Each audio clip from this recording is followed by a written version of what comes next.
ભરૂચમાં સિવિલમાં એમબીબીએસ ઇન્ટર્ન્સનું વિરોધ પ્રદર્શન 150થી વધુ ઇન્ટર્ન્સ ધરણા પર બેઠા છે। સ્ટાઇપન્ડ વધારવાની માંગ સાથે ઉગ્ર વિરોધ કરવામાં આવી રહ્યો છે। 15,300થી વધારી 21,800 કરવાની માંગ છે।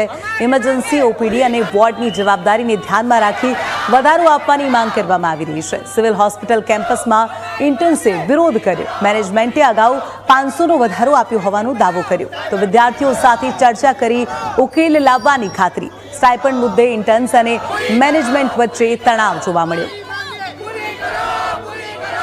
સ્ટાઇપન્ડ વધારવાની માંગ સાથે ઉગ્ર વિરોધ કરવામાં આવી રહ્યો છે। 15,300થી વધારી અને 21,800 કરવામાં આવે તેવી માંગ કરવામાં આવી રહી છે। સિવિલમાં એમબીબીએસ ઇન્ટર્ન્સ દ્વારા વિરોધ પ્રદર્શન કરવામાં આવી રહ્યું છે। આજે અમે અહીંયા બધા ભેગા થયા છીએ સ્ટ્રાઇક કરવા માટે અમારા સ્ટાઇપેન્ડ માટે।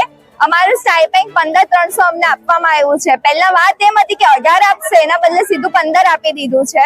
અને જ્યારે અમે મેનેજમેન્ટને વાત કરી છે, રજૂઆત કરી છે, તો અમારી વાત કોઈ સાંભળતું નથી। ઉપરથી ધમકીઓ એવી આપે છે કે થોડું ઘણું 500 રૂપિયા જે વધાર્યા છે એ બી ખેંચી લેશું, પ્લસ તમને એક્સટેન્શન આપી દેશું। અમારી યુનિવર્સિટીની અંદર જેટલી કોલેજ આવે છે તેમનું સ્ટાઇપન્ડ અત્યારે 21,300 જેટલું સ્ટાઇપન્ડ છે અને અમારા કોલેજનું 15,300 જેટલું જ છે। અમે એ વાતે મેડમને વાત કરેલી હતી, 2 વાર મિટિંગમાં ગયા હતા, છતાં મેડમે એમ કીધું કે આ તમારું સ્ટાઇપન્ડ વધ્યું છે 500 રૂપિયા જેટલું, બાકી તો સ્ટાઇપન્ડ ઘટવાનો હતો, અમને એવું કીધું છે। આજે અમને લેટર આપ્યું સ્ટાઇપન્ડ ઇન્ક્રીમેન્ટનું, છતાં મેનેજમેન્ટનો હજી સુધી અમને કોઈ રિપ્લાય નથી આવેલો છે।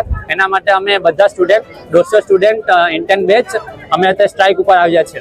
એ લોકોની એક એપ્લિકેશન એવી હતી કે અમને સ્ટાઇપન્ડમાં વધારો કર્યો હતો। ગયા વર્ષે જે પહેલી બેચ હતી અમારી એનું સ્ટાઇપન્ડ હતું 14,800 રૂપિયા અને આ લોકોએ મને એપ્લિકેશન આપી। એના પછી અમારી મેનેજમેન્ટ સાથેની મિટિંગ થઈ। મેનેજમેન્ટે આ વિષય પર થોડું ધ્યાન આપ્યું અને એ લોકોના સ્ટાઇપન્ડમાં અમે લોકોએ 500 રૂપિયાનો વધારો કરીને આપ્યો। જે એપ્લિકેશન એ લોકોએ આપેલી હતી 11/5 એના સંદર્ભે અમે એ લોકોને વધારો કરીને આપેલો છે સ્ટાઇપન્ડનો। હાલનું સ્ટાઇપન્ડની રકમ છે 15,300 રૂપિયા અને આ જે રકમ છે એ લોકોના અકાઉન્ટમાં સ્ટાઇપન્ડ પેટે જમા પણ કરી દેવામાં આવેલી છે। ત્યારબાદ એ લોકોના તરફથી, વિદ્યાર્થીઓ તરફથી કે એમના યુનિયન તરફથી કે એમના કોઈ પણ રિપ્રેઝેન્ટેટિવ તરફથી અમને કોઈ પણ બીજી ઓફિશિયલ કોઈ પણ અરજી આપવામાં આવેલી નથી।